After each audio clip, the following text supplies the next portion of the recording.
go deeper into the work of the heart.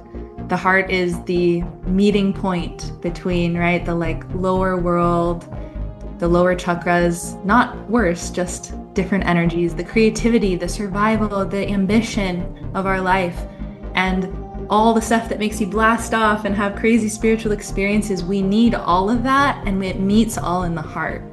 And the heart is where we can really bring together, in my opinion, the physical and the metaphysical, the masculine and the feminine, the tangible and the intangible. You don't have to pick. It's an integration, and the heart really helps us see that and feel that in ourselves. But even more importantly, I would say it is the need of the hour in this world.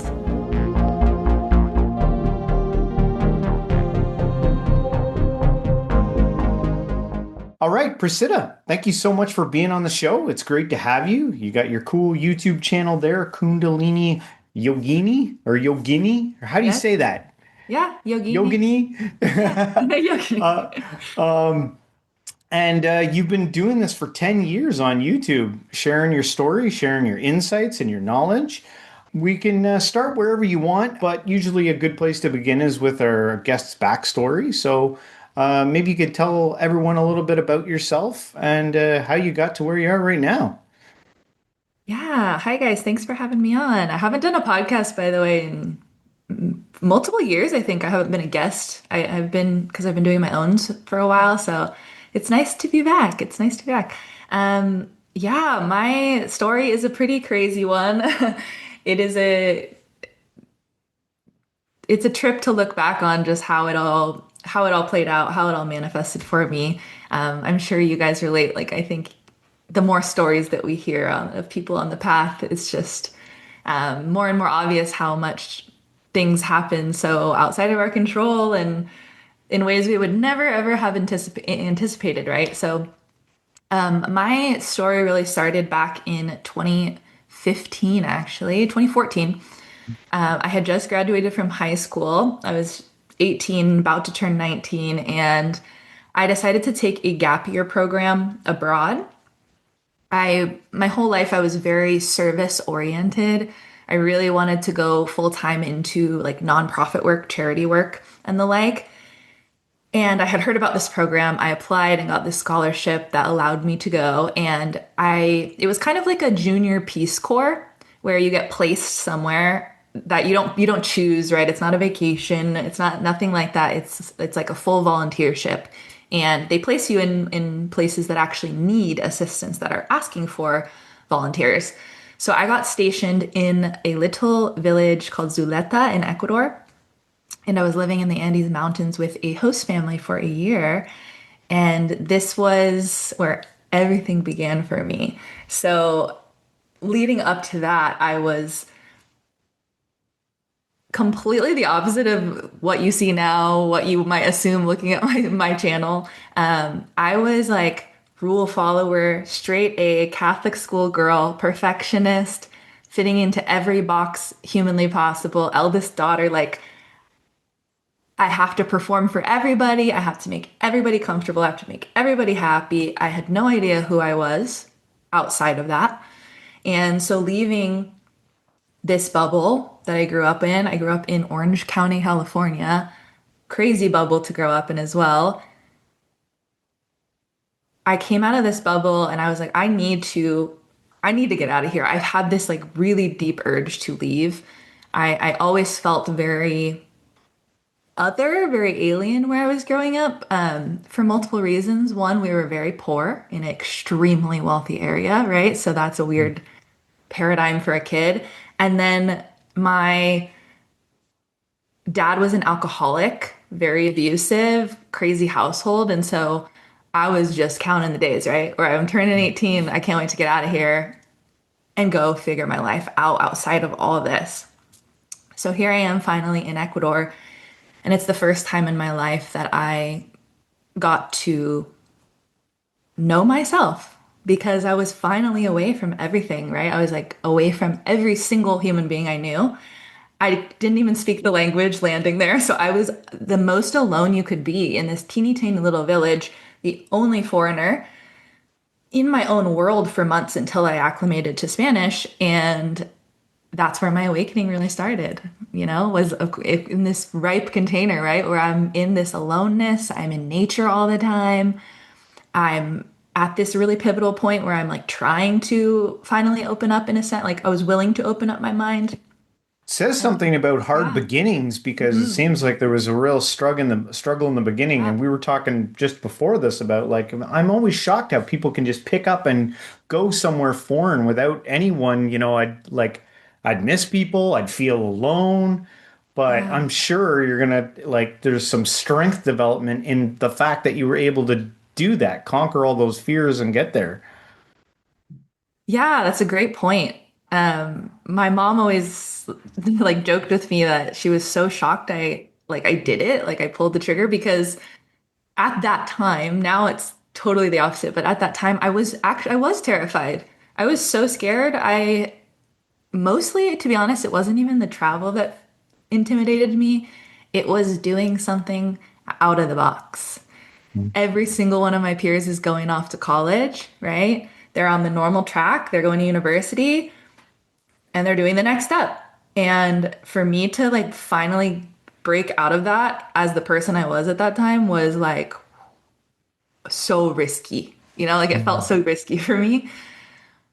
The only thing I can really give credit for though is I'm insane when it comes to something I want. I don't give up. Like I've always just been that way since I was a kid.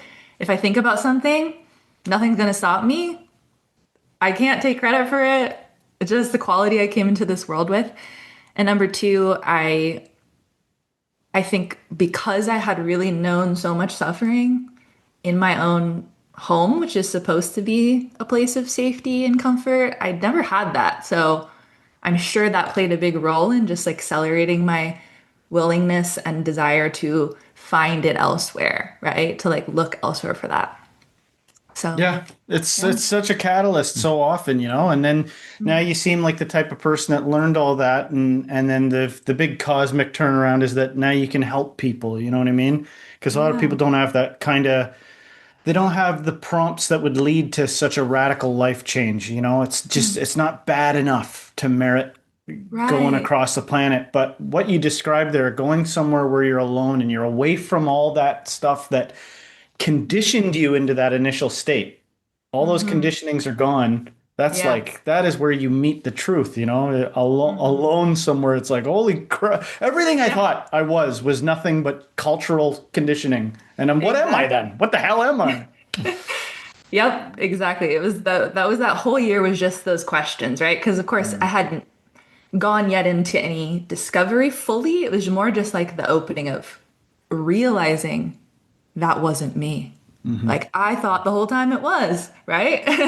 And finally I'm like, dang, I was completely programmed by the church, by my parents, by every societal expectation around me as a girl, as a woman, and just in this little bubble of privilege that I was raised in. Feels And real. It congeals into an identity it felt so real. that feels real, and then you go somewhere like that, and it's all brought into question, and then you kind of find what is really real.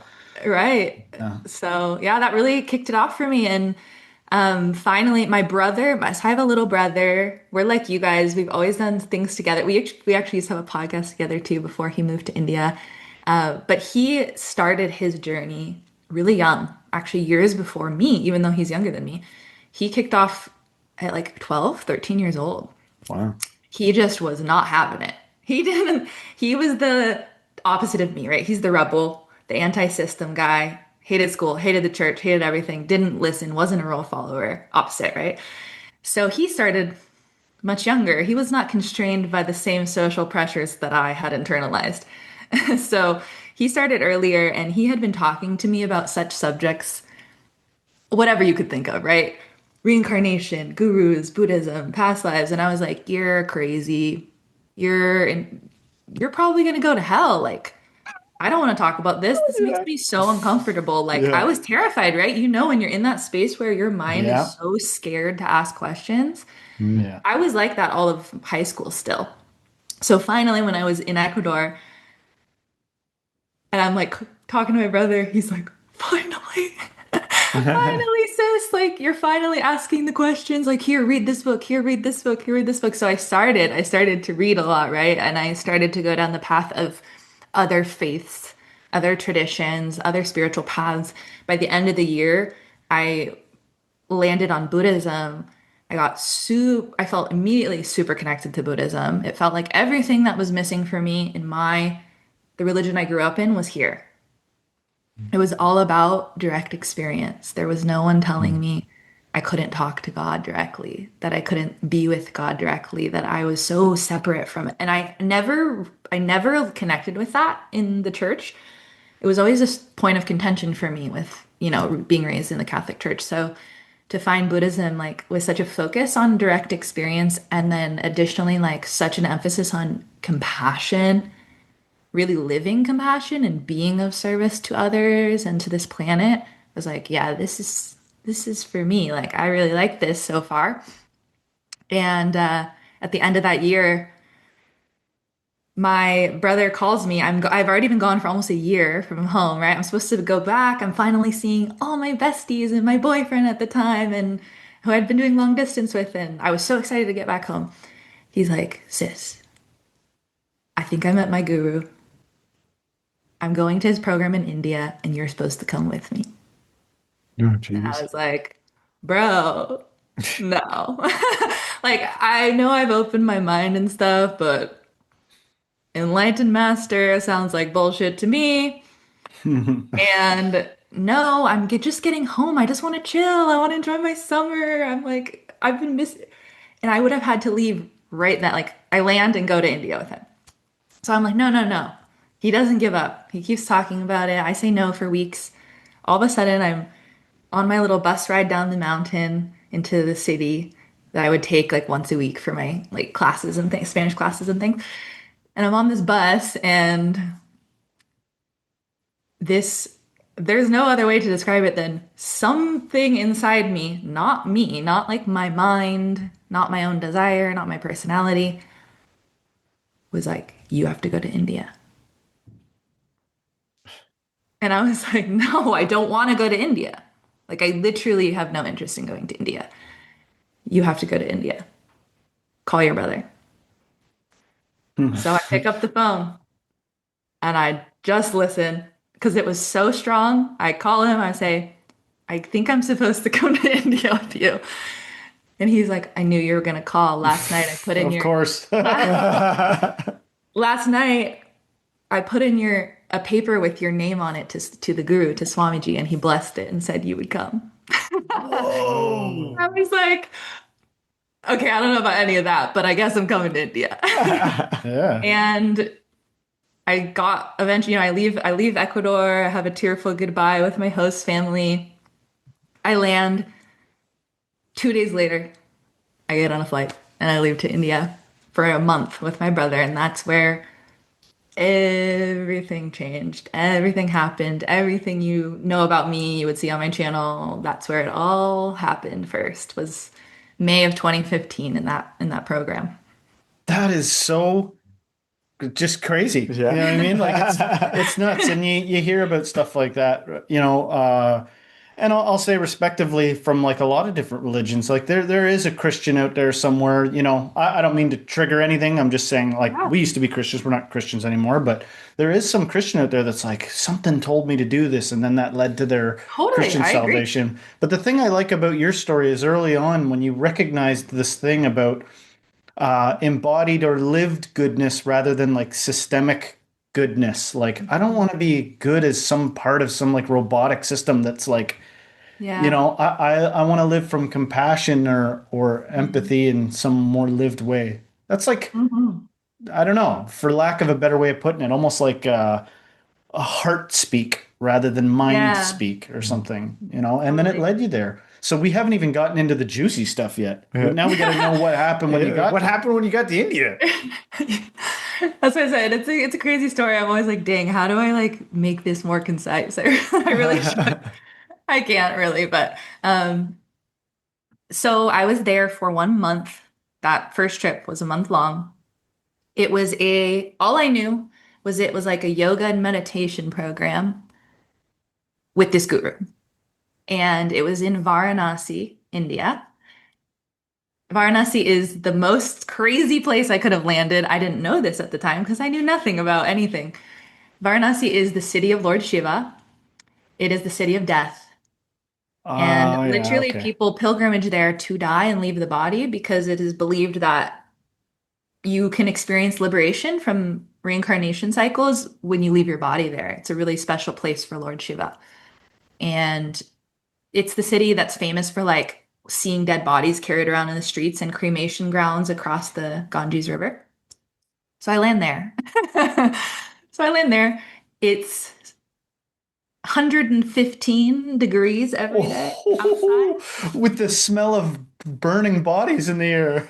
Corpses, cows, dogs, humans, motorcycles, right? Out teeniest little streets and alleyways around Varanasi. And I'm just like, what? Like, I literally have no idea what's happening, but I'm here for the ride, you know? And the first experience I had was actually before I even touched the ground. When we were in the plane going over India, I had my very first experience ever of like a past life memory, but I didn't even know, I didn't believe in past lives. So there was no really like, you know, making it up, right? Or like like a delusion of sorts. I didn't even believe in such a thing. And here we are in the plane, and I'm looking out. We're about really low down, about to touch down at the airport in Delhi. And I look out, and all of a sudden, what I'm seeing below me wasn't like modern India. I saw a civilization with my eyes open, like forests, all of these crazy stone architecture and buildings and temples.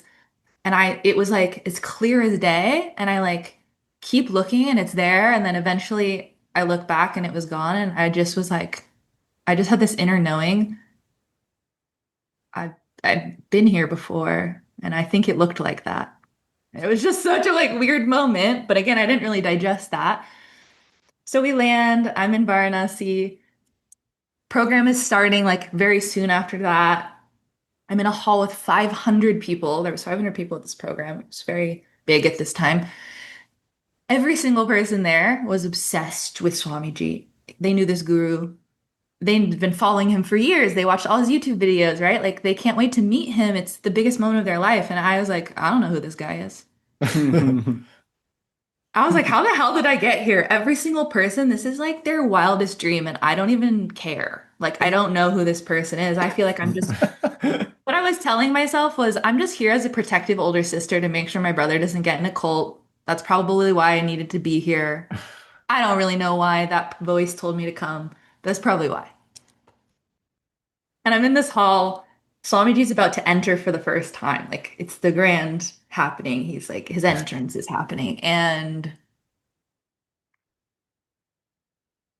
all the men are on one side on the like meditation cushions and then the women on the other side, and he's entering the back of the hall, this big hotel like ballroom kind of, thing that they're fitting everybody in.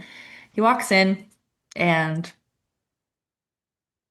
he's like at a distance, right? I can see his face, like, but he's hundreds of feet away still. And everybody stands up and he's walking kind of down the center, right? And people are handing flowers and he's giving flowers back. People are very emotional, all these things. And all of a sudden, my hands start vibrating like so fast, I can't even recreate it. My fingers were locked, so were my toes. I could not move them. They were like stuck in this position I was freaked out, of course. Initially, I'm like, what is happening to my body? Like, what's going on? My hands are going like, my feet, I'm like vibrating. And I'm like, my mind is freaking out a little bit, freaking out. I'm like, oh, what's happening? What's happening? I was like, okay, don't panic, don't panic. It's probably like, it's fine, just relax. So I like was like letting it happen. And I look up and now I can see Swamiji's face more clearly. And literally, it was just tears pouring out of my face. it was such a visceral experience of, I have missed you so much. I can't believe I haven't seen you in so long. It was like this, my soul was like, I know exactly who this is. I can't believe I'm getting to like come back together with this important being to me. And I'm just in tears of bliss. Again, zero mental processing, right? If anything, complete confusion and terror. But I'm just having this visceral experience and it's just so blissful. It's like the most beautiful feeling ever I felt. And my body's still having this crazy energetic experience. I look across the aisle, my brother's like the same expression in tears. And Swamiji comes all the way and like hands me a rose. And I was just like, wow, what's happening? I have no idea. And that's how it started. So, Do you associate that with like the past lives thing? Are you connecting like, oh, I've been here before? Is that what you're getting at with like the tears and the recognition of like the connection of yeah, souls? I think it's multifaceted, but they do say that, especially with it when we have, a guru disciple connection is like your guru finds you, not the other way around. You don't, Sounds like a you know. billion Christmases and a billion homecomings and a billion I'm homes. You know what I mean? Yeah. Stacked on stacked, and an Yeah, emotional upheaval because of that or something. That's totally. how I interpret your No, story. no, that's spot on. And um, the following hours and days, immediately, right, my mind turns back on after that emotional, spiritual, or energetic, I should say, experience. And I'm immediately like, okay, no, I still gotta like pick this apart. I gotta find the holes. I gotta question. I was super skeptical, like super, super skeptical. Okay. So I was like, I'm waiting to destroy this guy. Waiting for him to say the wrong thing, waiting for him to like set me off and be like, see, You were like still questioning even though you I were was still doing jazz hands 100%, in the spirit? 100%. Even though the spirit had overcome me, I was absolutely still questioning, She's am I? breakdancing in the spirit. Whoa, Yeah. I don't believe this though. Yeah, like because it was so physical and energetic, but Yeah. my mind had no reason to understand or believe what was happening. So Mhm. even though I had that, definitely it made me settle into more like, okay, something's clearly happening here. I just don't know what it is yet. And I still have to make sure I love the because detail of you looking over and seeing your brother, by the way, crying. Like, yeah. even as you were talking, I was saying, like, your brother didn't probably need saving, but you saved him in some way because I'm thinking of your younger brother being ahead of the, like, I'm getting the hell out of here. I gotta go to find the truth Yeah. and the loneliness therein. And then his older Uh-huh. sister shows up there for him. He's Yeah. like, I'm not alone anymore. That's Oh, moving to me. that's that's very sweet. And you know what? That's probably very true. He has shared such things with me, over Mm. the years. But he was the courageous one initially, to take to walk the lonely steps. But yeah, so within the next, 48 hours, really, I was balancing the experience I just had with all the questions that still deeply remained. Because context, right? I had come out of the Catholic Church and not just like cultural Catholicism. I went to Catholic school from kindergarten to eighth grade. I was confirmed. I was a youth group leader. We went to church every single week of my life. My family was actually religious, like, so it was not just a cultural thing or a Christmas Catholic type of thing. Mhm. And through my awakening, I saw through a lot of things that I did not like about organized religion. I did not like about the church. And right, I had come to that point, which I think many people get to in their at least initial stages of awakening, where in a sense I had swung the other way, and I was like, I was like pushing back against anything organized. So I didn't feel comfortable to be like, what is this Hinduism stuff? Like, I don't know anything about it. Seems cooler than like Abrahamic tradition, but like still, I'm scared. I don't know that I want to like get into all another thing again, blah, blah, blah. So there was a lot of conflict there, as you can see, mostly mentally. But yeah, within the span of the first few days, every single question I had internally, right? Every time I was like, oh, I think I got him. Oh, I think I poked a hole. Immediately, it was like he heard what I was saying internally and responded to it. And I'd be like, oh shit, that was like such a good answer. That's exactly what I would say. Or like, that's exactly what I believe. Oh, wow, that was like such a profound explanation. And so honestly, I am thinking I'm coming in as like tough older sister, protector. This is the role I've played in my life, you know? I'm sure that was part of it, my shedding, right? I'm coming in with this identity, thinking I'm gonna uphold it the entirety of this month. And within 48 hours, I was putty. I was putty. I was like, damn, I love all this. This is so lit. Like, this guy knows what's up. Like, wow, I'm having the time of my life. So I was like 180 within 48 hours, truthfully. That got smashed. Like, my mind got pulled out of the mud, like it got shut up completely because I just was having not only all these intellectual understandings being taught and shared in such a way that resonated so deeply with my own internalization of what is God, what is truth, who am I, what is all of this, what is this experience. It was like the most seen I had ever felt hearing the teachings of Dharma and like what it is and the profoundness of the conscious science of it all that is held inside of Hinduism. That was like amazing. But then every single day, I'm having literal mystical experiences, visions, involuntary Kundalini movements of my body, like that were just, if the intellectual wasn't enough, those things were like, good luck holding on to your paradigm because my entire world shifted, right? Here I was thinking I was a human being, uh, didn't know what was really coming next. I don't know if it's heaven or I don't know if I believe in hell, who knows. And you know, I'm struggling. I've suffered most of my life heavily. I've held so much weight on me since I was a kid to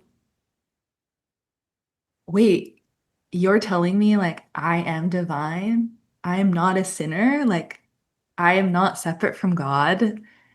It was the most like empowering confirmation for me of like that ripeness where I was you know, I was wanting to believe that, I was wanting to feel that, and here it was being reflected to me, and not only just said to me but felt like I'm having Kundalini awakening. I'm witnessing people healed from diseases of the mind and body they've had for years, like with my two eyes seeing it. I'm seeing people blindfold read without their two eyes and read sentences, paragraphs.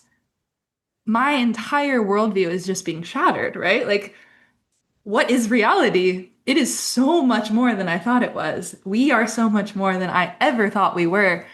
What did I just walk into? So, yeah, And that then you was my came back first to the month. belly of the beast. Then you And then came I back came here back. where everything is performative. That must have. I wonder if part of the lived, felt experience of going over there in this city that's got like people carrying around dead people.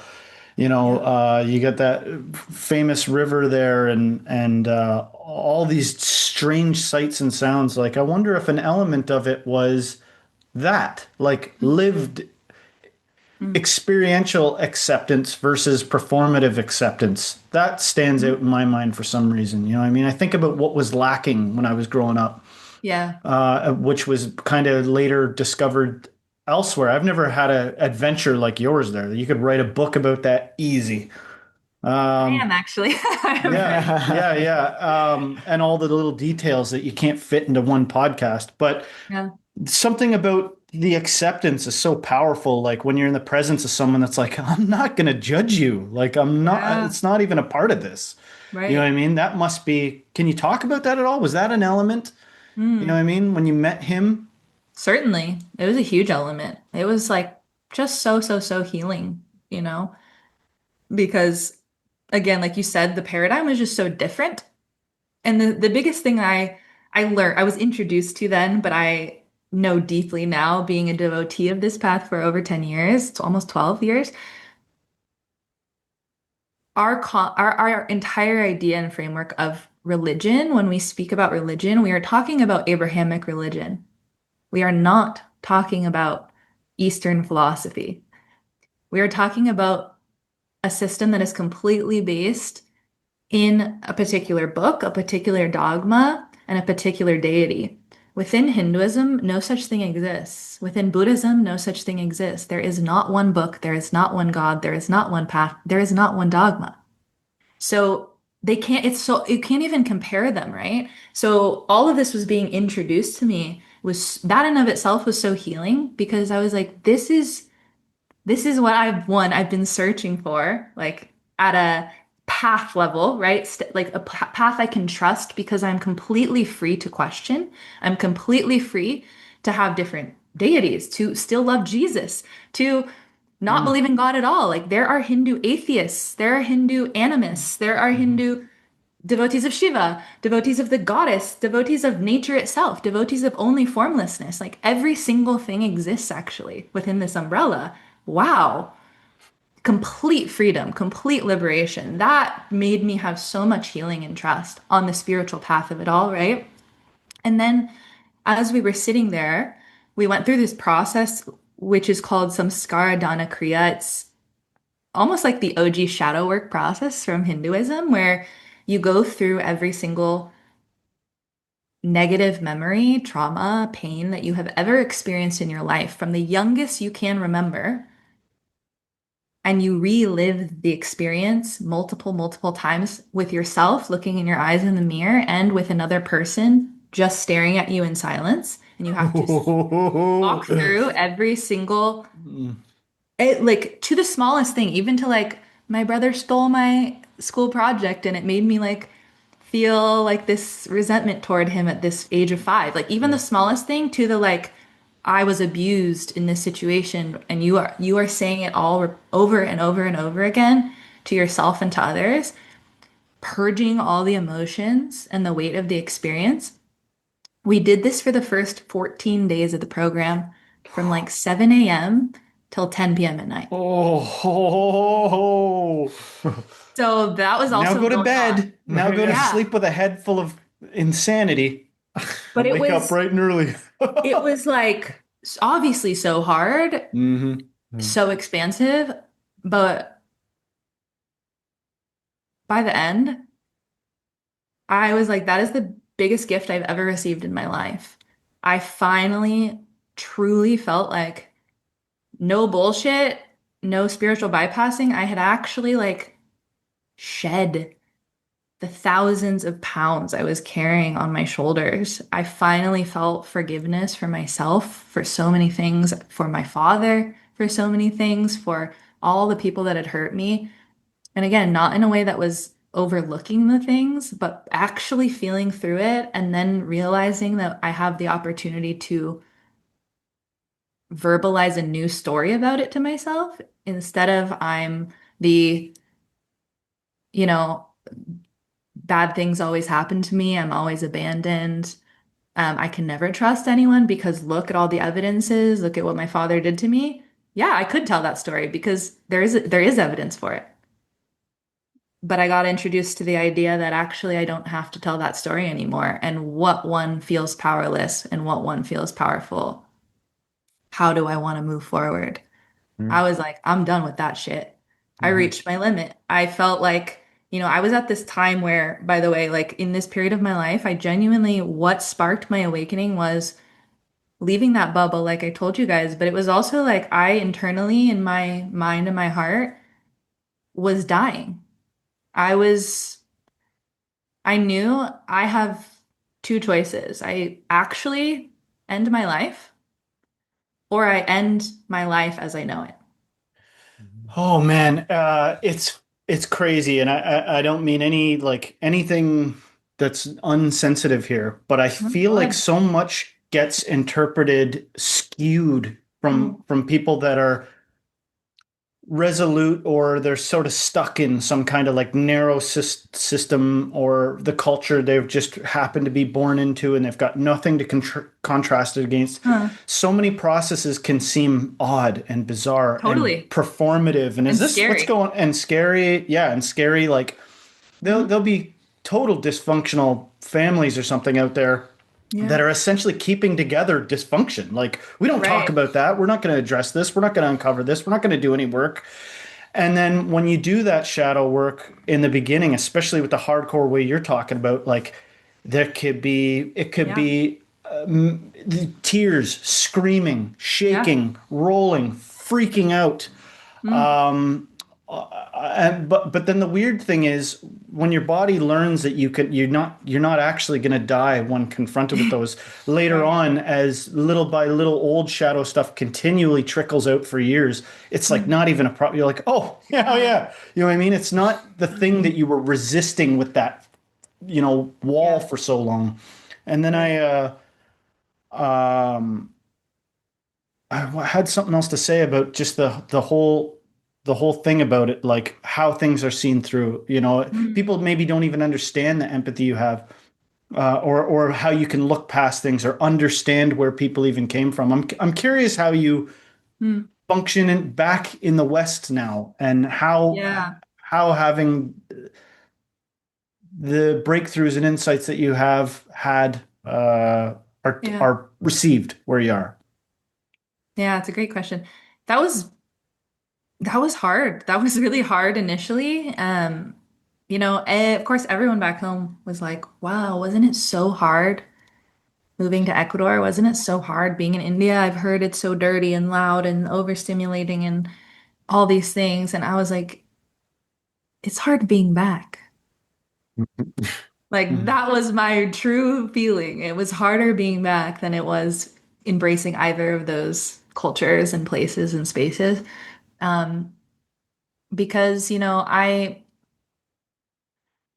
I have always been a very heart on my sleeve, totally exposed person. That is how I came into the world. And to be born in America, a place that our culture is so unreal and so passively aggressive, so hiding of how we really feel, what we really think, politeness, all of these things, right? All about image, especially in California, in Los Angeles, in Orange County, like, right? To be in both of those places in general, to see cultures like pervade South America, that is very much in India, that are so raw, they're so real, people are so straightforward, They people will must think pop, we're robots when we go over there. They must be like, right? "You're a robot. What People are will you?" like, people will like pop off at you, but then they're cool with you because they released it. Like, Yeah. and at first I was like, that was hard for me to adjust to that part of like people will just transparently say something ferociously or express this way that we never would do. We would never do that. Mhm. And I would be like, oh my God, oh my God. But then I was like, wait, this is so liberating. And actually, no one's carrying it around because they're not suppressing it. So, Doesn't yeah, get tucked under a rug and then blow out into a yeah, war later.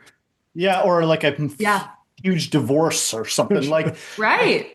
but here's the thing. I think there's a lot of people from the West that could not handle what you're describing. Like, there's a man acting like a 2-year-old. This guy just Mhm. shouted at me and now he wants to give me a hug. Yeah, Like, there'd be people that would be so thoroughly weirded out. totally. And I 100%. love the fact that the gurus and stuff, or the main guy that you saw there, he probably is just so experienced in, like, here's a Mhm. Westerner, and I'm about to watch them yet again completely Yeah. unravel.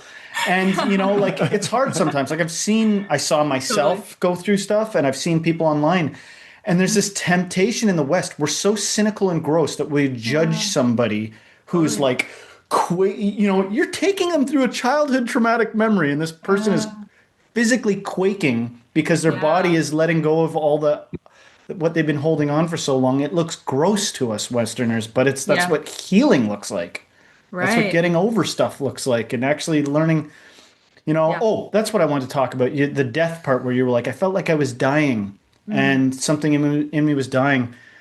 Like, I remember years ago, I was wearing black all the time. And I was like, I'm just going to go with it because I feel like I'm dying. I feel like I'm Yeah. dying. And I was telling the people in my life, it's all Christians around me. And I was telling them, like, I've got different ideas about Christianity. And I feel like I'm dying here. There's a Mm-hmm. part of me going away right now. You know It what I is. mean? Yeah. And that could be just so easily from a cynical Western view. Like, what a drama queen! You're being so dramatic. It's like, maybe, but Yeah. I don't want to be. I was suffering where I was. I was Right. suffering being in this collective fog everybody else seems to be, dealing with. That, like you said, oftentimes gets everything's polite until it's catastrophic. You know what I Yep. mean? Yep. Exactly. And it is a death. Like the thing is, I think when we're not experienced yet on our path in this lifetime, we really often misunderstand that when we're feeling that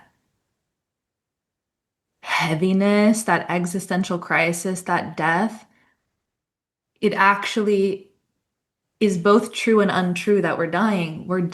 Something needs to die. Our body doesn't need to die. And that's where so many people like reach their point in this world, right? Because there's no spiritual resources for them to understand why.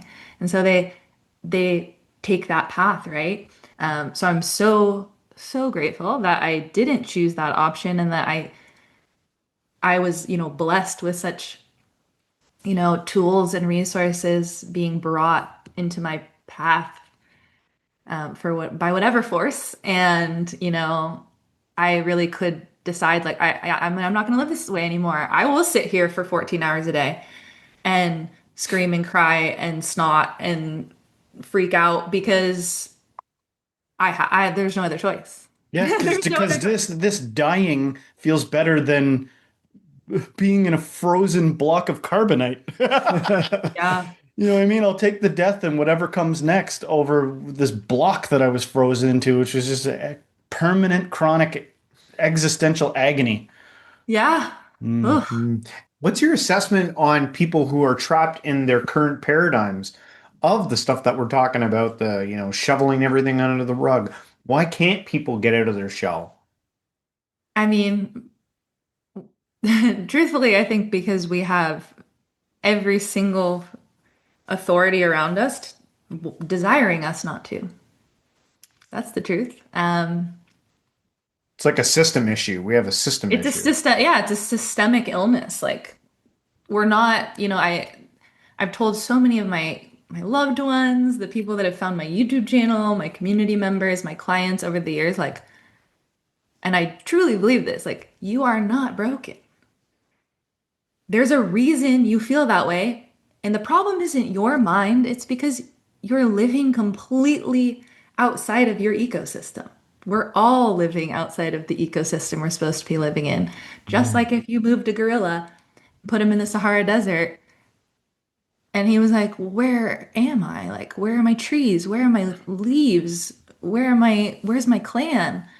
Yeah. That's what we're doing right now. We're like completely displaced animals. It's so And hard because yeah. everything's like geared for like one, to be a proficient cog Yeah, in the in the machine. system. Yep. It's frustrating, especially as like a parent, Mm. all the kids are different. They all have their Mhm. own proclivities, things that they're interested in. And Yeah. it's like, and it can be frustrating, because you can see that, certain elements don't suit them as they may, suit another. And it's like, what do you do, man? Even myself, I find it Yeah. myself. Right. It takes so much expansion from all of us, even us right now that have been on a path and are aware to a certain extent. It's like a constant work we have to do to always like be willing to confront and expand and question the way we see things and keep having curiosity. I think that's a really important word in the mix here, especially for someone who's like beginning all this or really feeling stuck. Like, It's it seems to be thousands of years in the making. Like when I read about what Jesus was telling his disciples or what Buddha was saying or anything like that, like life was radically different, but yeah. the nature of the mind was similar Hmm. in how our mind interprets that. Because even after awakening, man, even after awakening, there are traps. There Yeah. are a Many, new many, many. spiritual ego constructs, a new so Ooh. many different things. And behold, Yeah. like you are back. You are back in the West. And and and I bet you they still, even in a holy land like that, there's still people wandering around with ego issues. Oh yeah. And you know what I mean? 100%. It's a 100%. problem of our this outgrowth of our neocortex or something, or whatever part of the brain is responsible for creating this like model of a identity Yep. that gets extremely sticky and exploitable Mm. and screw withable. We evolved this thing for maybe some reason of like controlling each other better. But Right. it becomes a living hell. And you need Yep. people out there that pilgrimage Mm. their way to getting out of that, you know? Yeah, I think that that was one of like my biggest paradigm shifts was, as a very academic intellectual person, I was like top of my class, super like intellectually, academically smart person. So that's a whole trap of identity that I was in, and I was very deeply in it. And what I realized, over those initial years of awakening was exactly what you just put words to, that wow, the hubris of the human mind, the illusion and ignorance and arrogance we've had as a species to think that science, logic, mind is the end all be all. I'm not saying there isn't a place for it, but damn, Mhm. once you see it, you see it. And you're like, we are so infantile. The fact that we think that is the ultimate, that can help us see something which exists beyond it is the greatest illusion. Well, our mind is so like silly in a way too, because Yeah. really, whatever craziness you can imagine, hubris wise, the mind can do. Like I'm God, Yep. and the weird thing is physiologically, sometimes It's real. crazy thoughts like that will be rewarded with like dopamine or something like that. You Yeah. know what I mean? So Yeah. we flounder around for so long. Some people forever till the day they rest their head down. They just flounder and flip flop and like they Yeah. made it. You know, it's almost admirable. Holy crap! You went your whole I know it's life without letting go of that ego. Mhm. But it's for reasons. You know what I mean? Like there's reasons there why it happens, and as crazy as you can imagine, there's somebody out there thinking I'm the rightest one, and I should be the one that sets forth all the rules. And you know what I mean? Like Yeah. with your tiny, Yeah. limited, only been alive 80 years in the scope of eons of death and rebirth, Right. you know enough that you have the authority to That you have control the other answer. people, Yeah. and there's nothing to what somebody else is saying. It's unbelievable. It is. It is. And all of us are guilty of it. And so I Yes. think that's where the work is like really constantly checking that, Mm. really I just did it. Look at how seeing. arrogant I was in my judging Yeah. of that guy. No, but it's is the nature of the mind. That's the thing. It's not something to feel guilty about or to go down the path that we easily can fall into, especially coming out of the church of like, oh, I'm a sinner. That was wrong. That was Yeah. lower frequency. That's a whole nother trap. Because no, it just is. And Yes. it is a quality of the mind. And this is really what the systems of yoga and Ayurveda really teach us is like we see these things as they are. We understand the nature and the qualities of them. And through that, actually spiritually scientific approach, we realize quite quickly the limitations of such things or what it can or cannot do for us, how it can actually serve us or not. And it's just as simple as that. Everything has its place. Anything can be a medicine, anything can be a poison. That's a big philosophy in this is literally you could have the most life-giving substance on earth and you can kill yourself with it. Mm. And you can also have a poison that becomes a medicinal tonic in a situation like you get a snake bite, just for example, right? And you need some actual venom to create the medicine, to create an Mm-hmm. anti-venom. Mm-hmm. So life is so much more in the gray than we could ever realize. Oh, I liken it to acid kaleidoscopic fun house of surprises. Like, oh, you're certain again, are you? Let me just, you know what I mean? Yeah. Like you've fallen into the trap of certainty again, Yeah. right? And then And you're right. It's with that simple example. It's all a gradient. It's all everything bleeds into everything else. You can't stake your yeah. claim on things like that. You know, you Yeah. can, but see what You can happens. try. You can try and you will suffer, and that's Mm. exactly what really like I would say is in some ways the central tenet of Hinduism, Buddhism is that like try, you'll suffer. And then you'll try again because guess what? There is no external force punishing you. There is no end, but that also is the gift. You will continue to keep trying and you will continue to keep moving through this until you move through it. So Layers guess and what? layers as far as you can go of certainty. You Now pretty I've much got it. only This have new one stage choice. is it. Yes, I found it. Yeah. Oh Yeah. And man. that trap is always there at every single level. There's a new version of that, Mm. you know? Mm. I was wondering if can Yeah, jump. so I know I've been greedy right here with all the questions, but can we talk about past lives? Because all this stuff could, somebody out there listening could ground everything we've said, and maybe they should. I'm okay with that. Somebody like grounding it in science or grounding it in their own experience. But I want to go a little bit haywire here since we've opened the aperture so wide. Anything's possible now all of a sudden. So so what about past lives? That was the question I had before Yeah. this because I only caught a little bit of your video about past lives. And for me, like I dabble in anything and everything. I've tried everything a little bit. You know what I mean? Like let me just sit down and see what comes up when I do, like in my own time, like see what comes up Yeah. past lives wise. And nothing has ever hit me like that is irrefutable. I was this type of person in a past life. Yeah. But I've had mental images and experiences and leaned into them and then leaned out and gone, okay, you know. But maybe you could make that a little more real for us right now, Yeah. appease the people that are like, it's real, and intrigue the people that are going, I don't believe it. Yes, yes. Oh, this is a great topic. It's something, it's funny and no coincidence that you guys are asking me about it because just recently, multiple people in my life have told me that like I really should start talking about this. And it's interestingly been a point of resistance for me. For one reason, I have seen so much delusion in this field. So I've been so careful and like timid to talk about it. Mhm. But I feel like actually, no, that's the reason I need to talk about it. Is because there's so much hullabaloo out there about past lives.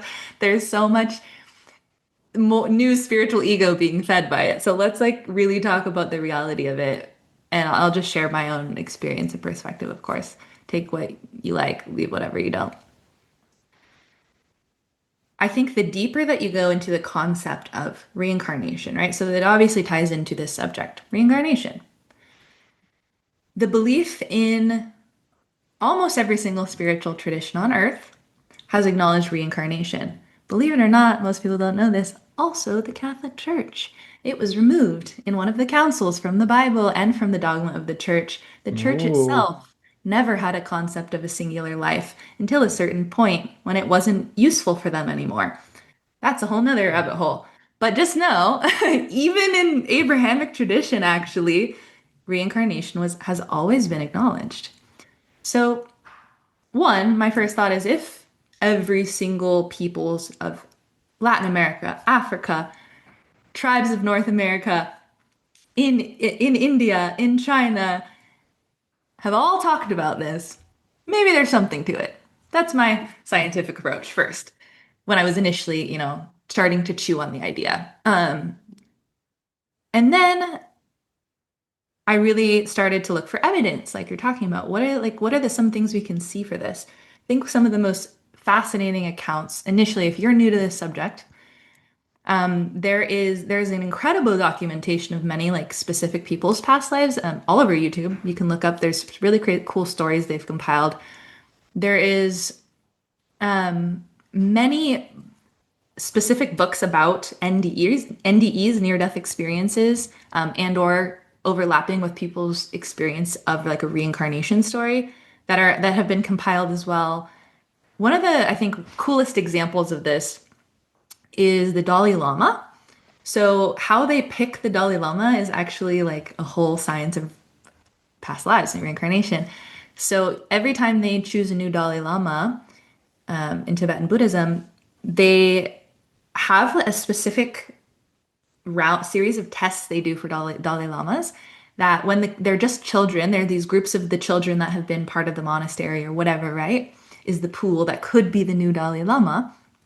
And they do these series of tests where they present specific objects to the children.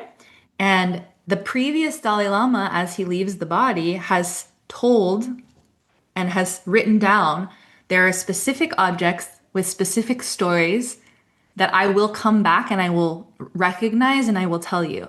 This is the sign that you know it's me, that it's my soul, that I'm the Dalai Lama. I'm not explaining this to the best of its ability. I follow you so far.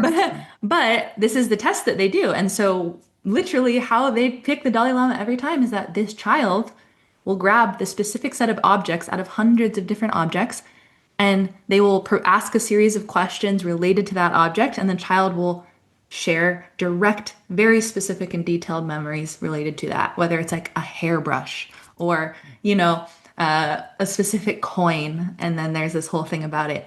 So they have to identify. So this is a process they've been doing for thousands of years to elect the Dalai Lama. That in and of itself, I think, is a very fascinating and telling example of kind of a scientific process of weeding through this and actually having these beings who recollect certain things enough to give some evidence to such a thing. But there are so many stories, right? Now I want to talk about like the relevancy for us and what to do with all this information. So first and foremost, I think we really have done a great disservice to so many spiritual things in the Western world because so much has been extracted without any context. Past lives is one of them. So it's a huge topic in the spiritual community, especially New Age community, right? Everybody's like, I want to know my past. And I get it. It's interesting. The mind is excited by it. I want to know my past. There's so much opportunity for snake oils, man. You were a king. Right. Yeah. 100%. And I'll just share from the lineage approach, how like Buddhists and Hindus see it. One, it's really not this crazy concept because you're raised with it since birth. So it's like, okay, that's not even a thing you really have to seek or chase, right? Number two, we don't really at all seek out recollection of past lives. And I always talk about this when I do speak on the subject. I don't recommend, for the most part, you go and try to like pull the memories out of the recess of your being. There's a reason you don't remember them. There's a reason. There is a very, very potent divine intelligence that is a part of the cycle of samsara, of reincarnation, that gives us the opportunity every birth to be exactly who we are right now. There are times where we do remember something. We're given a seed, or we either directly remember in meditation or a dream, or we have some visceral experience in a place like I talked about having in India, or maybe an enlightened being shares something with us, something like this, or a master. Beautiful. There can be meaning to specific revelations that happen naturally. And they happen because they're a tidbit that might actually be helpful for us to integrate in this lifetime. For the most part, most of our lives, it doesn't help us to remember them. One of my teachers used to say, like, you have enough to deal with in this present moment. Stop pulling up more shit from your past. I was just going to say, I've heard that. I've heard a guy go, you can't even handle your current life. You can't even handle your current life. And it's true. It's so true. So again, balance, but I think it's beautiful to, if you do have interest, if you do have a seeking feeling about it, plant the seed, but leave it.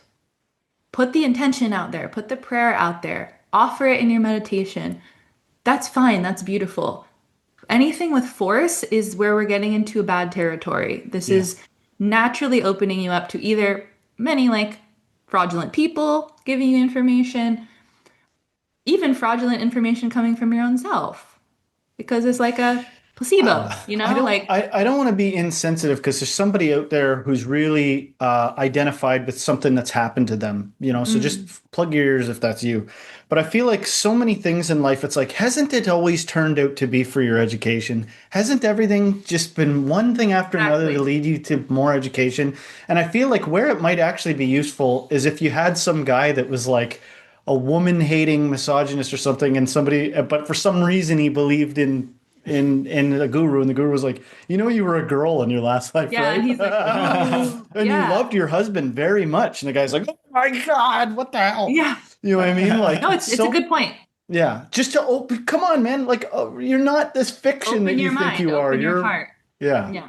sorry, go ahead. No, that's exactly correct. In my own experience, there have been a handful of things I have either had shared with me from very legitimate places or I've experienced myself. I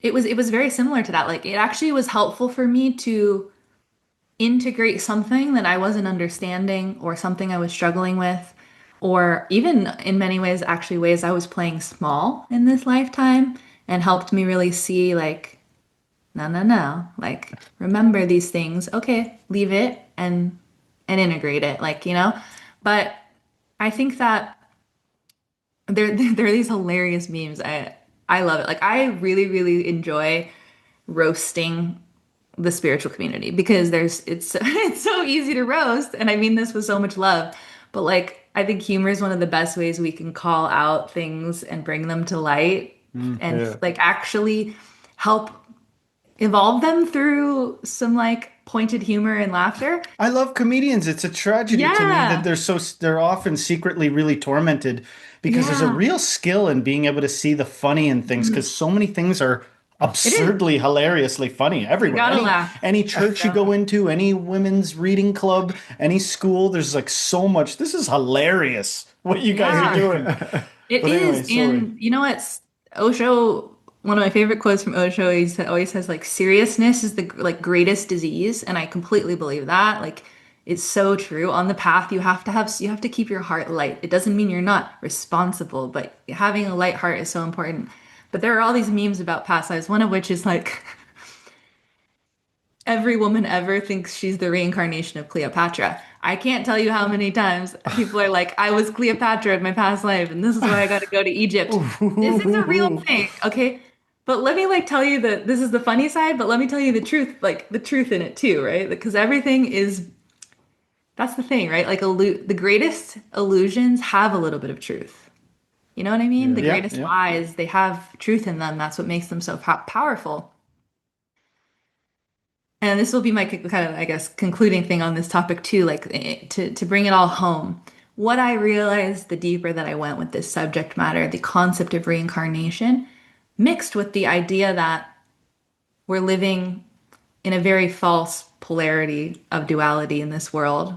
But really, the deeper we look, whether we're looking from physics, whether looking from spirit, I personally can only see everything pointing to things are not what they appear. They are absolutely not two. They are absolutely not this and that, separate and other, solid and liquid.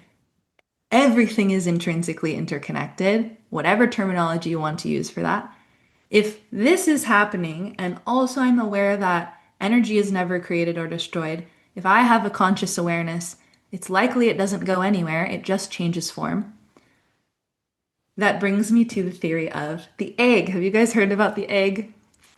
We've By done some stuff. I think we even did a reaction video We've to a video almost called The certainly come Egg. across it, but I do not know what you're talking Yeah. about. So, It'll probably like you'll remember when I'm talking about it, but the egg is a just a really beautiful like encapsulation of this idea I'm about to present.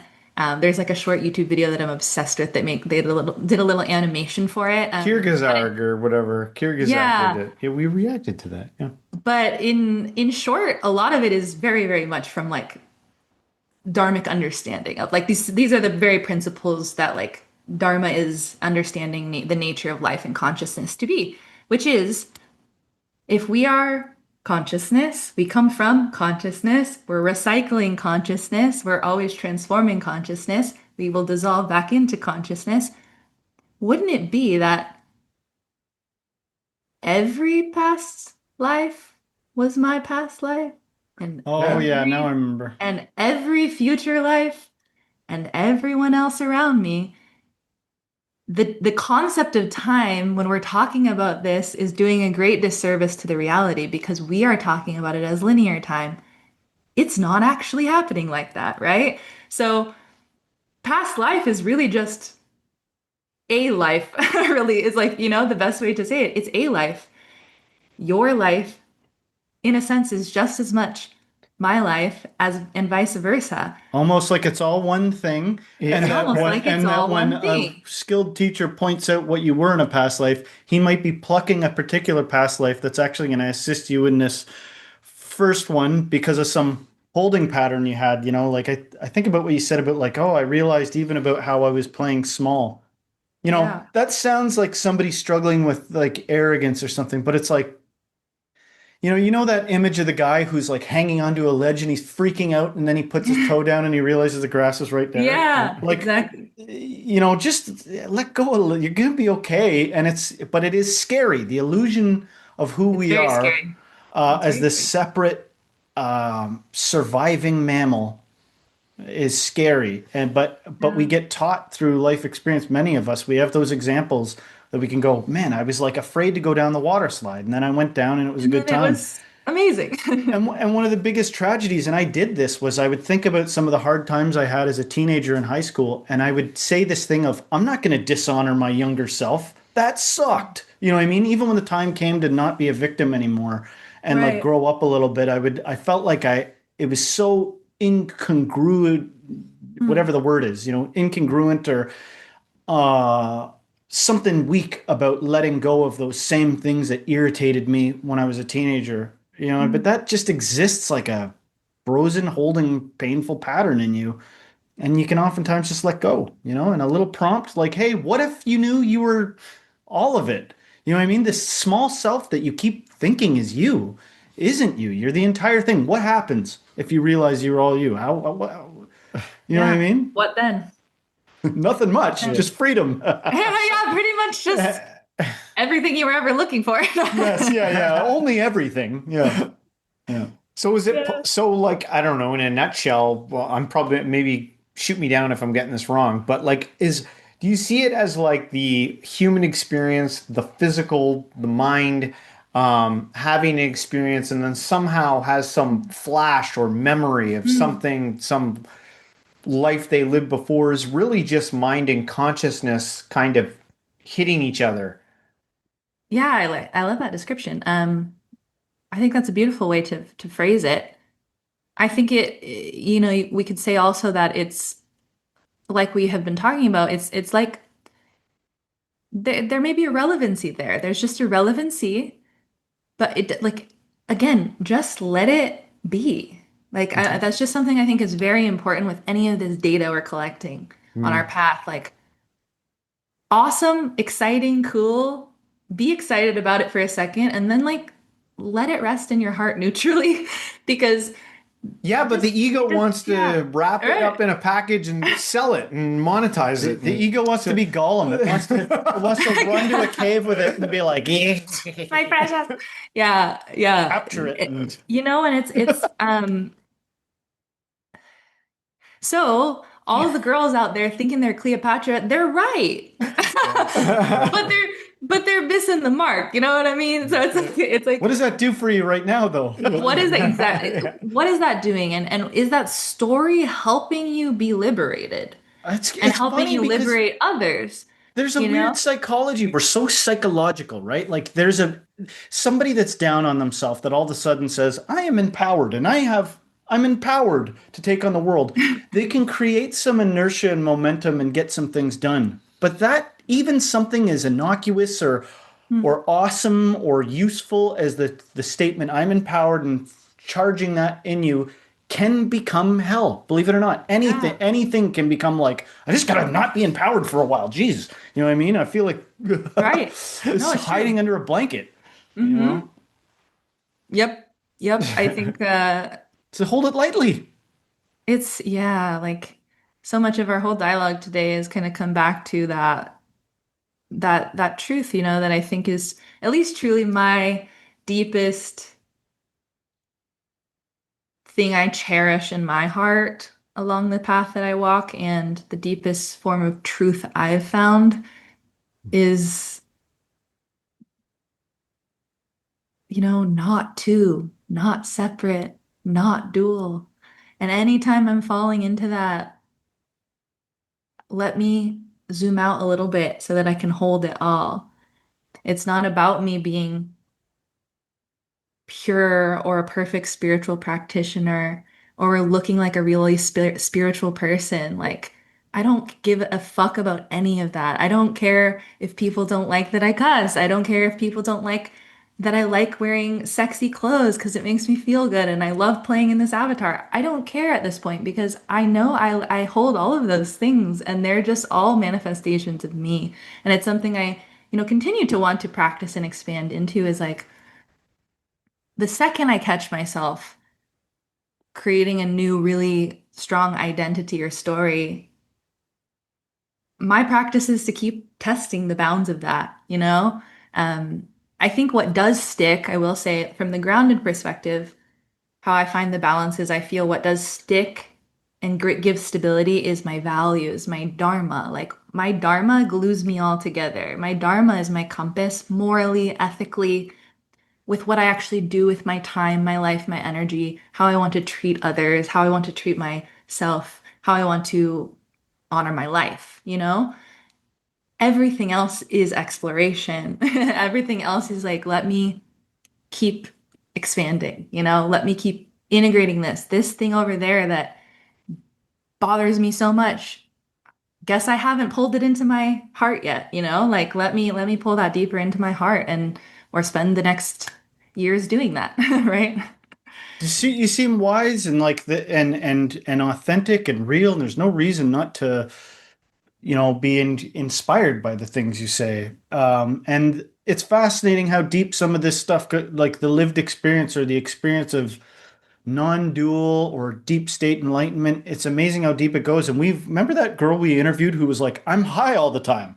Yeah. She was like, I feel high all the time. It's all one thing. And you know what I mean? And like, very Yeah. interesting, very fascinating, where Yeah. this can go. The more you can lean in, like not even lean in, or you just let go or, or, Yeah. um, or see what is, or have the bravery or the experience to be a part of what is. I hope that Hmm. you still talk to your brother. You know what I mean? I I hope. do. I do. My bros.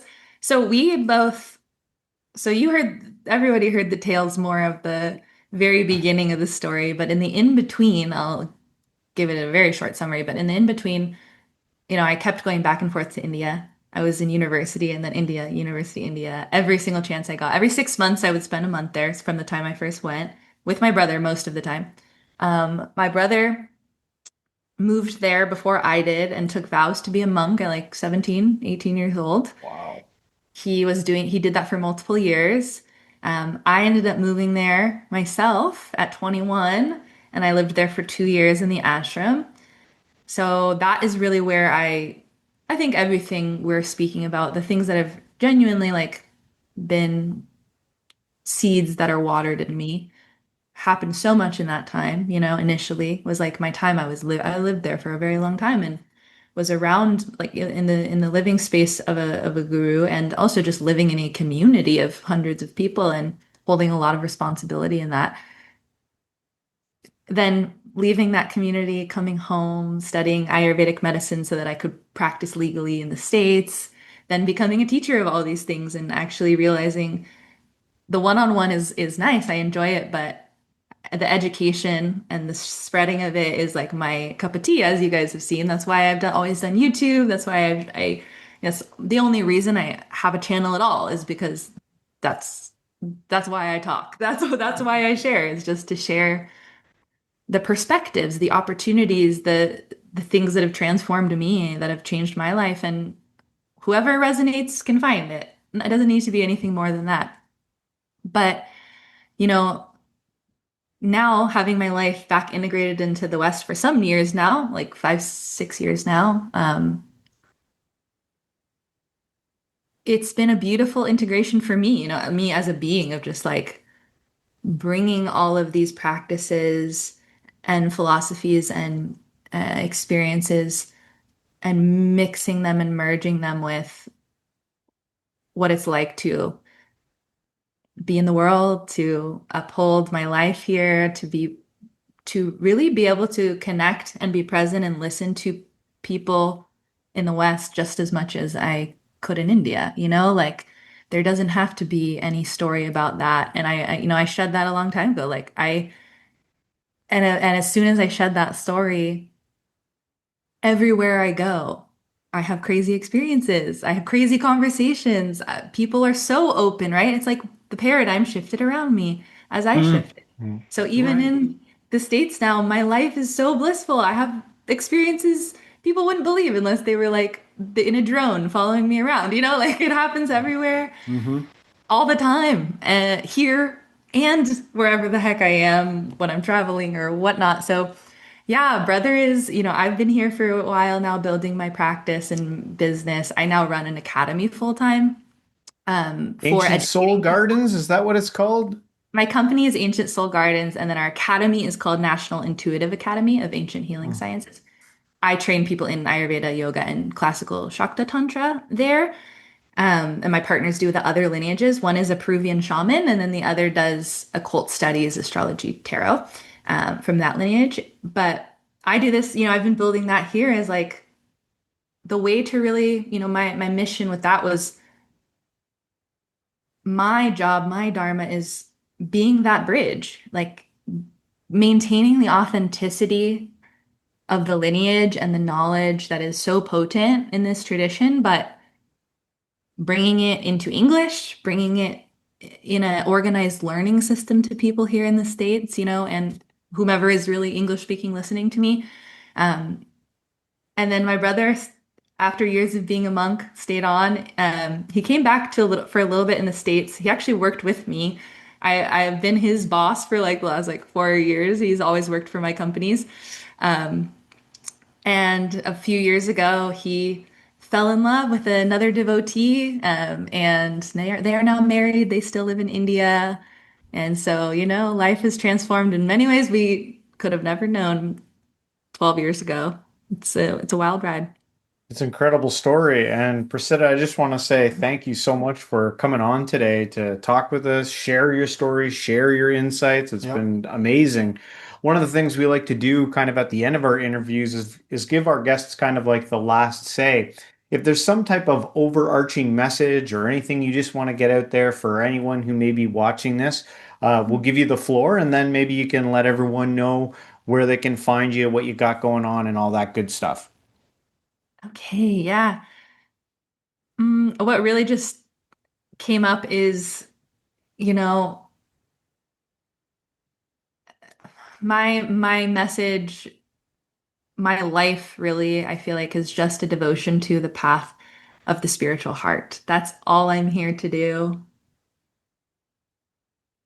I'm surrendered to it at this point, and my any words I would ever want to share to do justice to all of this knowledge, this path that we're all walking is simply go deeper into the work of the heart. The heart is the meeting point between, right, the like lower world, the lower chakras, not worse, just different energies, the creativity, the survival, the ambition of our life, and all the stuff that makes you blast off and have crazy spiritual experiences. We need all of that, and it meets all in the heart.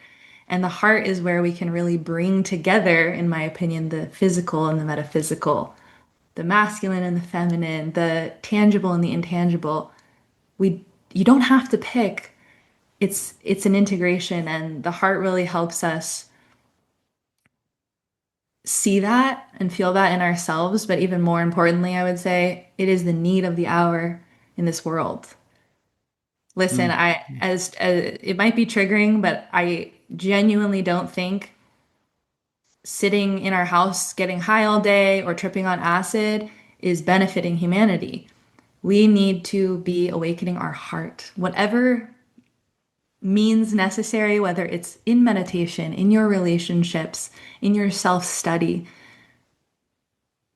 We need the heart energy to heal each other, to heal this world, to build a new society that is desperately being asked for right now. And if, I think if we really want to be of service, that's where the work lies, my friend. So that's all I Very gotta well, say on that. well said. Now, where can everyone find you? Yes, so you can find me at Kundalini Yogini on YouTube and TikTok. On Instagram, it is Kundalini Yogini Prasiddha, my name. We'll drop it below, I'm sure, because I know it's a tongue twister. My dad always used to say he did not understand what I did at all. He used to say, "You sounds like a pasta," which I love. We gotta laugh at it. So yes, you can find me. You can find me there. On any social platform, pretty much you'll find me through that. Then also, if you want to see the work that I do, that's at National Intuitive Academy on Instagram, or you can check out our YouTube channel at Ancient Soul Gardens. We also have a podcast, Tea in the Garden, that I talk about these topics with my business partners. So that's there too. And yeah, I think the biggest thing, the only like call to action I would say is, yeah, if you're interested in further study, you can either just get all the free education from me via my social platforms. And if you're interested in further really devotion to your path, deepening your knowledge and getting certifications in these beautiful healing arts so you can actually integrate it into your physical life and do something that really calls you, that you really love, you can check out our academy, shoot me a message anywhere, and I'm happy to send you all the info on that. Amazing. Thank you. This was awesome. Thank you. Thank you guys so much. Loved your questions and your energy. Love what you guys are doing with the podcast. So thank you for having me.